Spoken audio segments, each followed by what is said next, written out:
പശ്ചിമേഷ്യയിൽ പ്രശ്നങ്ങൾ അവസാനിക്കുന്നില്ല. ഇസ്രായേൽ അതിഭീകരമായ ആക്രമണം സിറിയയ്ക്ക് നേരെ അഴിച്ചുവിട്ടിരിക്കുന്നു. ഇസ്രായേലിന് വേറെ വഴിയില്ലാത്തതുകൊണ്ടാണ്. കാരണം ഇസ്രായേലിന് കഴിഞ്ഞ ദിവസം നടത്തിയ ആക്രമണം ഏതാണ്ട് ഭൂകമ്പ സമാനമായ ഒരു അന്തരീക്ഷം ഉണ്ടാക്കിയെന്നാണ് ഇപ്പോൾ പുറത്തു വരുന്ന വാർത്തകൾ. കാരണം ഏതാണ്ട് റിക്ടർ സ്കെയിലിൽ, അതായത് ഭൂകമ്പം ഉണ്ടാകുമ്പോൾ അത് അളക്കുന്ന റിക്ടർ സ്കെയിലിൽ 3.0 രേഖപ്പെടുത്തി എന്നാണ് പറയപ്പെടുന്നത്.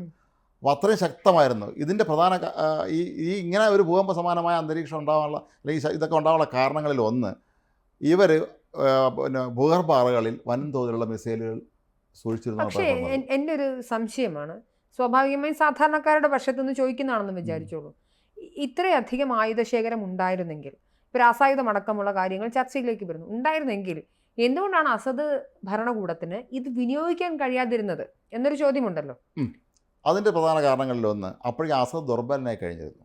ഒരുപക്ഷെ അസദിൻ്റെ പട്ടാളം പോലെ ആളെ വിശ്വസിക്കാത്ത അവസ്ഥ വന്നതാണ്. ഈ വിമതന്മാരിറങ്ങി കലാപത്തിന് വന്നപ്പോഴും പട്ടാളം ഓടി രക്ഷപ്പെടുകയാണ് ചെയ്തത്. അപ്പോൾ ഈ ഇത്തരം ആയുധങ്ങൾ ഇത് പ്രയോഗിക്കണമെങ്കിൽ അതിന് വേറെ ഒരുപാട് സംവിധാനങ്ങളുണ്ട്, അറിയാമല്ലോ. ഇപ്പോൾ ഒരു ആണവായുധമാണെങ്കിലും അല്ലെങ്കിൽ കെമിക്കൽ വെപ്പൺസ് ആണെങ്കിലും ഒക്കെ തന്നെ അത് ഉപയോഗിക്കണം, അത് അറിയാവുന്ന ആളുണ്ടെങ്കിൽ ചെയ്യാൻ പറ്റുള്ളൂ. അപ്പോൾ ഇത് നമ്മളൊക്കെ പണ്ട് കേട്ടിട്ടുള്ളത് മറ്റു രാജ്യങ്ങളുടെ കയ്യിൽ ഇതൊക്കെ ഉണ്ടെന്നാണ്. പക്ഷേ ഈ സിറിയയുടെ കയ്യിൽ ഇത്രയും ആയുധങ്ങളുണ്ടെന്നുള്ള കാര്യം ഇപ്പോഴാണ് മനസ്സിലാവുന്നത്. ഇതെന്ന് വളരെ വ്യക്തമാക്കുന്ന ഒരു കാര്യം, സിറിയയുടെ കയ്യിൽ വൻ ആയുധശേഖരം തന്നെ ഉണ്ടായിരുന്നു എന്നാണ്. അതല്ലെങ്കിൽ കഴിഞ്ഞ ദിവസം ആക്രമണം നടത്തിയപ്പോൾ ഇത്രയും വലിയൊരു സ്ഫോടനം ഒന്നും ഉണ്ടാവില്ല. അല്ല, സിറിയയെ സംബന്ധിച്ചിടത്തോളം സാമ്പത്തികം ഒരു അസ്ഥിരമായ ഒരു അവസ്ഥയും കൂടെ ഉണ്ടായിരുന്നല്ലോ. സാമ്പത്തികമായ അസ്ഥിരാവസ്ഥ, അതുപോലെ തന്നെ മറ്റ് ഇറാനും റഷ്യയുമാണ് സൈനിക പിൻബലവും നൽകിക്കൊണ്ടിരുന്നത്. അപ്പോൾ അവർ സ്വാഭാവികമായും ഇപ്പോൾ റഷ്യക്ക് വന്നിട്ടുണ്ടായിരുന്ന യുക്രൈനുമായി ബന്ധപ്പെട്ട യുദ്ധത്തിൽ അവർക്കുള്ള പ്രതിസന്ധികൾ, പക്ഷെ വിമത മുന്നേറ്റം നടക്കുന്ന കാര്യം, അങ്ങനെ വരുന്ന കാര്യം ഇവർ അറിഞ്ഞിരുന്നില്ലേ എന്ന ഒരുപാട്, ഞാൻ ചോദിക്കുന്നത് ഈ സാധാരണക്കാരായ ജനങ്ങളുടെ മനസ്സിൽ വരുന്ന ഒരുപാട് ചോദ്യങ്ങളാണ്. ഇത് അറിഞ്ഞിരുന്നില്ലേ? വിമത മുന്നേറ്റം നേരത്തെ അവർ ശ്രമിച്ചിരുന്നു. നേരത്തെ 2015 വിമതന്മാർ മുന്നേറാൻ ശ്രമിച്ചിരുന്നു. അന്ന് റഷ്യയുടെ സഹായത്തോട്, ഇറാനും സഹായത്തോടു കൂടിയാണ് അവരെ ഇല്ലാതാക്കിയത്. ഇത്തവണയും ഇവർ ഇങ്ങനെ ഇളകി വരുന്നു എന്ന് അറിഞ്ഞപ്പോഴത്തേക്ക് തന്നെ ഈ പ്രസിഡന്റ് അസദ് റഷ്യയിൽ പോയി. റഷ്യൻ അധികൃതരൊക്കെ സംസാരിച്ചു. അവർ പറഞ്ഞു ഞങ്ങൾക്ക് നിങ്ങളെ സഹായിക്കാൻ കഴിയില്ല. അസദ് ആവശ്യപ്പെട്ടത് പട്ടാളത്തെ അയക്കാനാണ്. അവർ റഷ്യൻ അധികൃതർ പറഞ്ഞു ഞങ്ങൾക്ക് പട്ടാളത്തിന് അയക്കാൻ കഴിയില്ല, കാരണം ഞങ്ങൾക്ക് യുക്രൈനിൽ യുദ്ധം നടത്തിക്കൊണ്ടിരിക്കുകയാണ്, അതുകൊണ്ട് അയക്കാൻ കഴിയില്ല, നിങ്ങൾ എങ്ങനെയെങ്കിലും അത് മാനേജ് ചെയ്തോളാൻ പറഞ്ഞു. പക്ഷേ ഈ അസദ് തിരിച്ചെത്തിയിട്ട് കൂടെയുള്ള സൈനിക മേധാവികളെല്ലാം വിളിച്ച് പറഞ്ഞത്, നമ്മൾ എല്ലാം റെഡിയാണ്, നാളെ റഷ്യയും എത്തും, നമ്മളെ സഹായിക്കും, എല്ലാം ചെയ്യാമെന്നാണ്. ഒരുപക്ഷെ അതുകൊണ്ടും കൂടെ ആയിരിക്കും സൈന്യം വേണ്ടായിരുന്നത്. റഷ്യൻ നാളെ വരുമല്ലോ. മാത്രമല്ല അയാൾ പറഞ്ഞിട്ട് അന്ന് പുലർച്ചെ അയാൾ രക്ഷപ്പെടുകയും ചെയ്തു. അതെ, നമുക്കറിയാം ഗോലാൻ കുന്നുകൾ ഉൾപ്പെടെയുള്ള അതിർത്തി പ്രദേശങ്ങൾ ഇസ്രായേലിനെ സംബന്ധിച്ചിടത്തോളം സംരക്ഷിച്ചേ മതിയാവുകയുള്ളൂ. അവരെ സംബന്ധിച്ചിടത്തോളം ഇനിയൊരു തീവ്രവാദ സംഘം, അങ്ങനെ തന്നെ നമ്മൾ എടുത്തു പറയണം.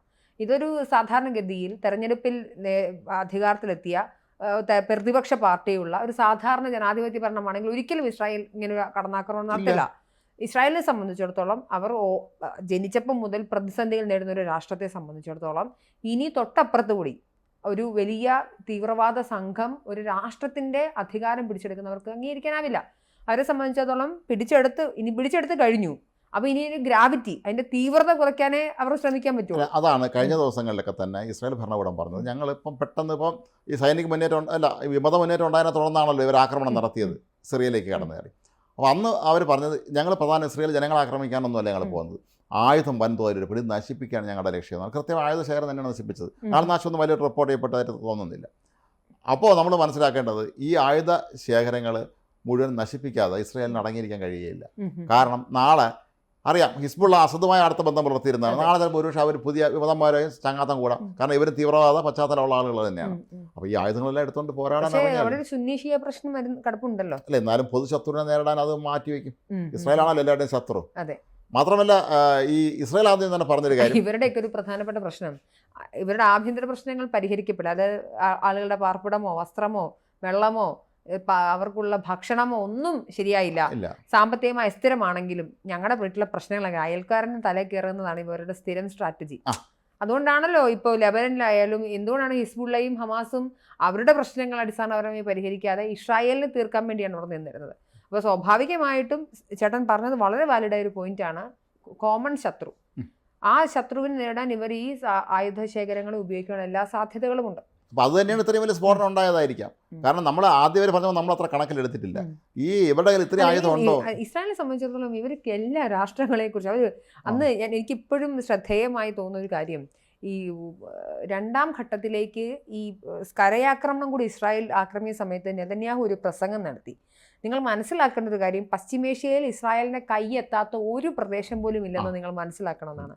അതായത് നമ്മൾ ഇസ്രായേലിന്റെ യുദ്ധരീതികളൊക്കെ ഒന്ന് മനസ്സിലാക്കുകയും പഠിക്കുകയും ചെയ്യുമ്പോൾ അവർ കൃത്യമായി അത് എവിടെയാണ് ഈ ആയുധങ്ങൾ ഇരിക്കുന്നത്, അത് എത്രത്തോളം ആളുകളെ ബാധിക്കും.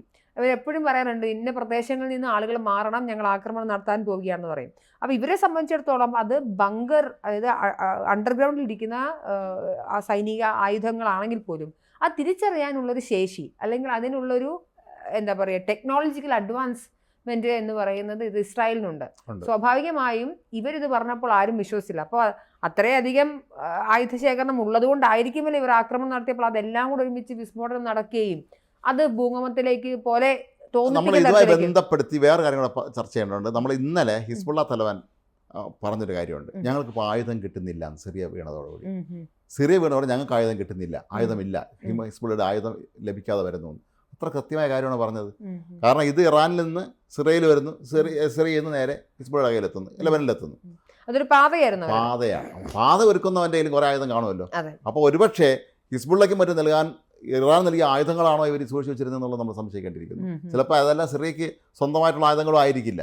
ഇവിടുന്ന് കുറേശ്ശെ ഇവരൊക്കെ എത്തിച്ചു കൊടുക്കാനുള്ള സംവിധാനങ്ങളും ഏർപ്പെടുത്തിയിരുന്നിരിക്കാം. അപ്പോൾ ഇസ്രായേലിനെ സംബന്ധിച്ചിടത്തോളം ഇവരെ ആൾബലം കൊണ്ട് തകർത്തിരിക്കുന്നു. നല്ലൊരു നേതൃത്വമില്ല, ഇനി എന്താണ് ആസൂത്രണം ചെയ്യേണ്ട കാര്യങ്ങളൊന്നുമില്ല, അവർക്കറിയില്ല. പക്ഷെ ഇനി ഉണ്ടായിരുന്നവർ പേടിച്ചിരുന്നത് ഇന്ന് പണം. അവർ പല ബാങ്കുകളും ഇസ്രായേൽ പല ബാങ്കുകളും ഹമാസിന്റെയും ഹിസ്ബുള്ളയുടെയും തകർത്ത് കളഞ്ഞിരുന്നു. പണം വരാനുള്ള എന്താ പറയുക, ടെക്നോളജിക്കലി ഇവർക്ക് അങ്ങോട്ട് കമ്മ്യൂണിക്കേറ്റ് ചെയ്യാനുള്ള ആശയവിനിമയ ഉപാധികൾ.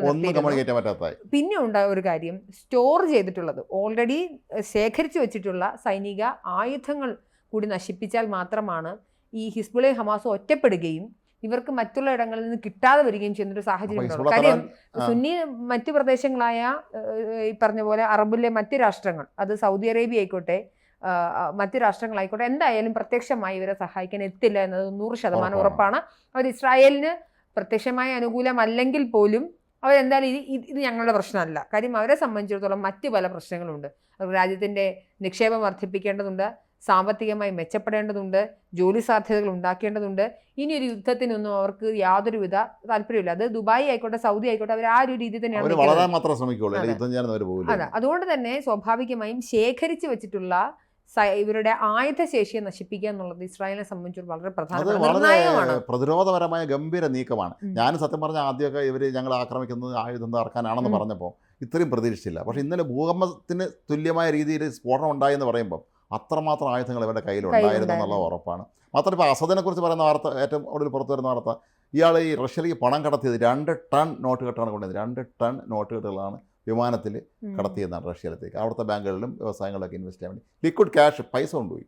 അത് ഒന്ന് ആലോചിച്ച് നോക്കുക, ഇയാൾക്ക് ആണല്ലോ ഭരണാധികാരിയായി ഇരുന്നൊരു ചോദ്യം. കുടുംബമാണ് 1/2 നൂറ്റാണ്ടിലധികം അവിടെ ഭരിക്കുന്ന നമ്മൾ ഓർത്തോളാം. അപ്പം ഇതൊരിക്കലും ഞാൻ പിടിക്കപ്പെടില്ല എന്ന് കരുതി കാണും. ഇനി ഒരു ചോദ്യം കൂടിയുണ്ട്, അതായത് ഹ്യൂമൻ കാഷ്വാലിറ്റീസ്, എന്തെങ്കിലും അങ്ങനത്തെ വാർത്തകളൊന്നും കഴിഞ്ഞ ദിവസങ്ങളിൽ അങ്ങനെ ഒരു വാർത്ത വന്നിട്ടില്ല സിറിയയിൽ. കാരണം എനിക്ക് തോന്നുന്നത് ഇസ്രായേലിനെ സംബന്ധിച്ച് അവർക്ക് അങ്ങനെ കൃത്യമായി ടാർഗറ്റ് ആക്രമിക്കാനുള്ള സംവിധാനമുണ്ട്. ഇവർ ആയുധ സംഭരണ കേന്ദ്രങ്ങൾ, പക്ഷേ സിറിയയിൽ ചിലർ ആരോപിക്കുന്നത് ഞങ്ങൾ ഗവേഷണ സ്ഥാപനങ്ങൾ ഇവർ നശിപ്പിച്ചു എന്നാണ്. പക്ഷേ ഇസ്രായേൽ അതിന് പറയുന്നത് ഇവർ ഇത് ഗവേഷണ സ്ഥാപനമൊന്നുമില്ല ഞങ്ങൾ നശിപ്പിച്ചത്, കൃത്യമായി അതാണ് അത് അതിനെക്കുറിച്ചുള്ള ഗവേഷണം നടത്തുന്ന സ്ഥാപനങ്ങൾ ഞങ്ങൾ തകർത്തതെന്നാണ്. അപ്പോൾ എന്തായാലും ഇസ്രായേലിനെ സംബന്ധിച്ച് ഇനി മുന്നോട്ട് മാത്രം നോക്കാൻ കഴിയുള്ളൂ. അവർക്ക് ഇനി ഈ ചുറ്റും വളഞ്ഞു നിന്ന് ഞങ്ങൾ ആക്രമിക്കുന്നവരെ നേരിടുക എന്നുള്ളത് അവരുടെ ബാധ്യതയാണ്, അവരുടെ ബാധ്യതയാണ്. സത്യത്തിൽ അവർക്ക് പോലും ആഗ്രഹമില്ല. കാര്യം അവരെ സംബന്ധിച്ചിടത്തോളം ബില്യൺസ് ഓഫ് റുപ്പീസ് അല്ലെങ്കിൽ ഡോളേഴ്സാണ് അവര് അനാവശ്യമായി ഒന്നൊഴിയുമ്പോൾ അടുത്തത്. കഴിഞ്ഞ ഒക്ടോബർ 7 ഹമാസ് ആക്രമിക്കുന്നു, അടുത്ത ഒക്ടോബർ 8 തീയതി തൊട്ട് ഹിസ്ബുള്ള യുദ്ധക്കൊതിയനായതുകൊണ്ടല്ല, ഗതികേടുകൊണ്ടാണ് ജീവിക്കാൻ. അവരുടെ GDP-യുടെ വലിയൊരു ഭൂരിപക്ഷം പണവും ഇത്തരത്തിലുള്ള ആവശ്യങ്ങൾക്ക് ഒരു അനാവശ്യമായി കളയുകയാണ്. ഒന്ന് ആലോചിക്കുക, ഇതില്ലായിരുന്നെങ്കിൽ ഇസ്രായേലിനെ സംബന്ധിച്ചിടത്തോളം അവരുടെ മറ്റെത്രയോ കാര്യങ്ങൾ നിക്ഷേപിക്കാനുള്ള തുകയാണ് ആണല്ലോ, എന്തെല്ലാം അടിസ്ഥാന ആവശ്യങ്ങൾക്ക് ഉപയോഗിക്കാനുള്ളതാണ്. അപ്പോൾ എന്താണെങ്കിലും ഇസ്രായേൽ വളരെ ശക്തമായ രീതിയിൽ തന്നെയാണ് ഇപ്പോൾ മുന്നോട്ട് പോകുന്നത്. ഈ ആയുധ ശേഖരം തകർത്തത് അത് ഭൂകമ്പത്തിന് തുല്യമായ ശബ്ദമാണെന്ന് പറയുമ്പോൾ അതിൻ്റെ വ്യാപ്തി നമ്മൾ ഊഹിച്ചോളാം. അത്രമാത്രം ആയുധങ്ങൾ ഇവർ കൈവശം വെച്ചിരുന്നു എന്നുള്ളത് തന്നെയാണ്. ഇക്കാര്യത്തിൽ കഴിഞ്ഞ ആഴ്ച ഇസ്രായേൽ പറഞ്ഞ കാര്യങ്ങൾ 100% ശരിയാണെന്ന് ഇതിലൂടെ ഇപ്പോൾ വ്യക്തമായിരിക്കുകയാണ്.